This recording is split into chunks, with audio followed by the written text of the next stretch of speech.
जिस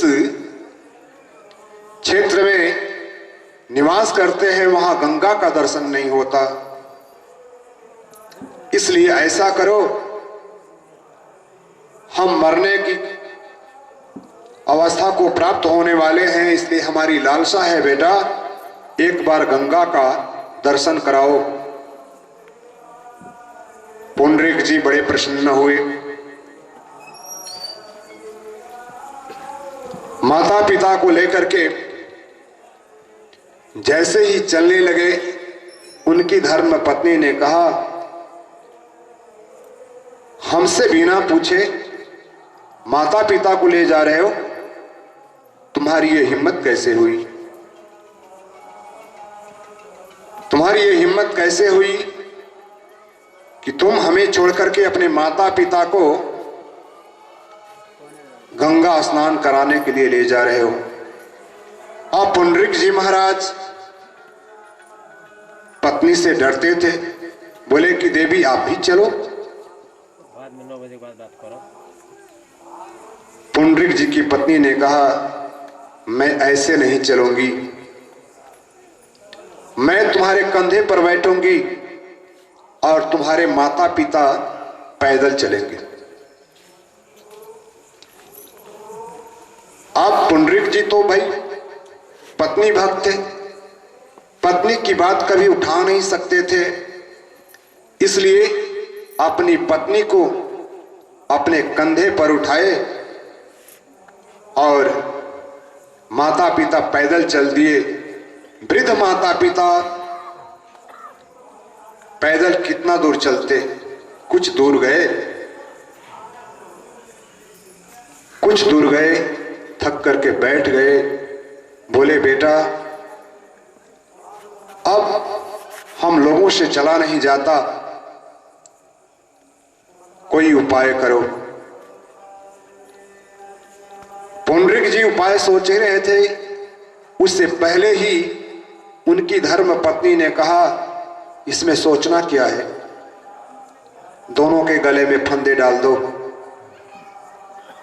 और अपने कमर में बांध लो, तुम आगे आगे चलोगे।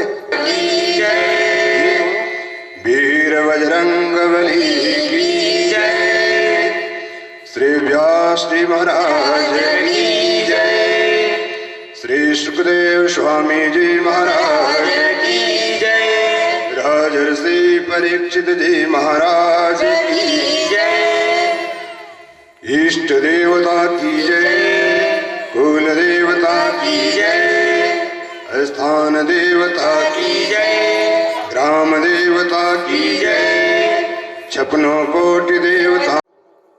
तुम आगे आगे चलोगे, ये दोनों रस्सी के सहारे पीछे पीछे चलेंगे।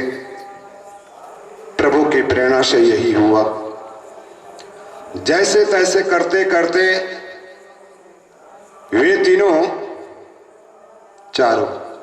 वे चारों काशी पहुंचे।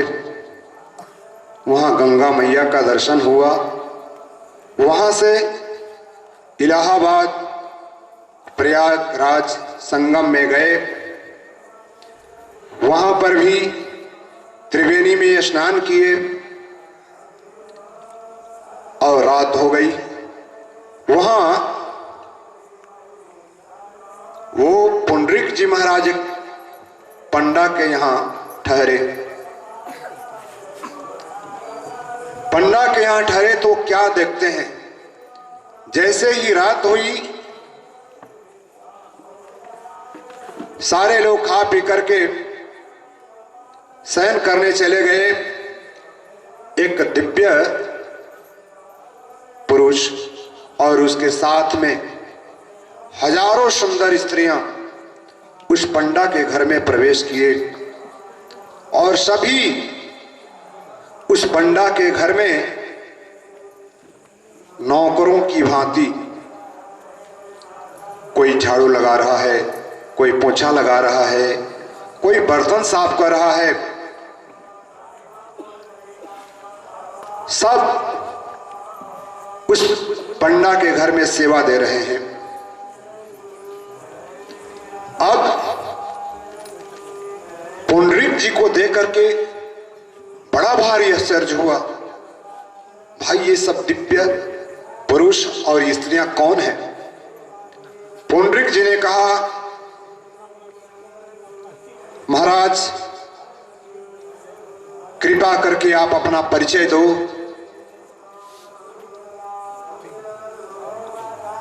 उस दिव्य पुरुष ने अपना परिचय देते हुए कहा, का परिचय पूछा कि भगवान आप अपना परिचय दो। उस दिव्य स्वरूप महापुरुष ने अपना परिचय देते हुए कहा, मैं तीर्थराज वीर बजरंग बली की जय, श्री व्यास प्रयाग हूं। और जितनी सारी ये दिव्य स्त्रियां आपको दिखाई दे रही हैं, ये संपूर्ण विश्व की पवित्र नदियां हैं। इसमें से कोई गंगा है, कोई जमुना है, कोई कृष्णा है, कोई नर्मदा है, कोई कावेरी है, कोई ताप्ती है, कोई ब्रह्मपुत्रा है, समस्त नदियां हैं। बोले कि आप लोग के यहां आने का अर्थ क्या है? प्रयागराज ने निसंकोच भाव से कहा, हम लोग अपने पाप को धोने के लिए यहां आते हैं। हमारे अंदर इतने पापी प्रतिदिन स्नान करते हैं कि उनके पाप से हम सब अपवित्र हो गए हैं। हम लोग अपने आप को पवित्र करने के लिए, हम लोग अपनी अशुद्धि को दूर करने के लिए इस पंडित जी के घर में आते हैं। पुंडरीक जी ने कहा कि इस पंडित जी में ऐसी कौन सी विशेषता है जो आप लोगों को पवित्र करती है? प्रयागराज ने कहा, यह जो पंडित है अपने माता पिता को माता पिता नहीं, लक्ष्मी और विष्णु मान करके सेवा करता है। यह अपने माता पिता को साक्षात लक्ष्मी और विष्णु मान करके सेवा करता है। और यह इतना निर्मल है, इसके मन, कर्म और वचन इतने निर्मल है कि हम अपने पाप को धोने के लिए इसके यहां आते हैं। ऐसा कह करके वे सब दिव्य पुरुष और स्त्रियां वहां से गायब हो गई। अब जो अज्ञान का पर्दा पुंडरीक जी के मन मस्तिष्क पर बैठा हुआ था और पत्नी के प्रेम जाल में फंसा हुआ था, उसे यह बात स्पष्ट रूप से समझ में आ गई कि पत्नी से हमारा जो प्रेम है यह दिखावटी है, बनावटी है, सजावटी है। इससे हमारा तरन तारण नहीं होना है। जब हमारा तरन तारण होगा तो माता और पिता की सेवा से होगा। मन ही मन वह संकल्प कर लिया कि आज के बाद मैं भी अपने माता को लक्ष्मी और पिता को विष्णु मानूंगा। सुबह हुआ, माता पिता ने कहा, बेटा गंगा दर्शन हो गया, अब चलो अपने धाम को लौटते हैं। पुंडरीक ने कहा, पिताजी आप एक कंधे पर विराजमान होइए और माता श्री आप दूसरे कंधा पर विराजमान होइए।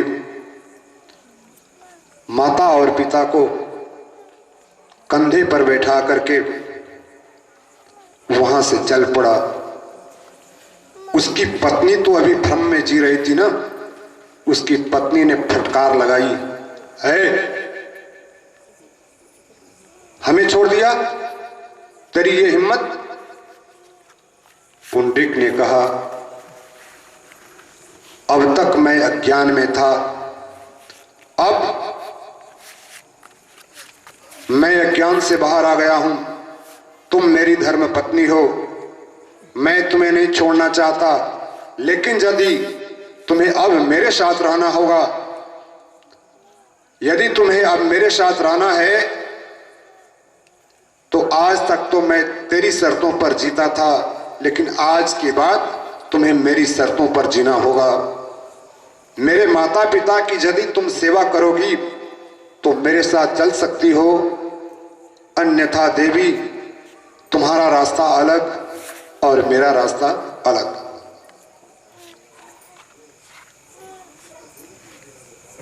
पुंडरीक की पत्नी समझ गई कि इसका हृदय परिवर्तित हो चुका है, मजबूरी में क्या करें। पीछे पीछे वो भी चल दी। वो भी कुछ दूर गई, थक गई, बोली हमसे चला नहीं जाता, कुछ उपाय करो। उसने कहा, पुंडरीक ने कहा, तेरी उपाय अब तुम्ही पर लगेगी।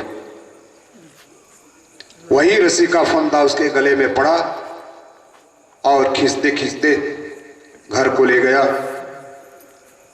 इतनी माता और पिता की सेवा की पुंडरीक ने, इतनी सेवा की कि भगवान श्री कृष्ण गोलोक धाम से सब देख रहे थे।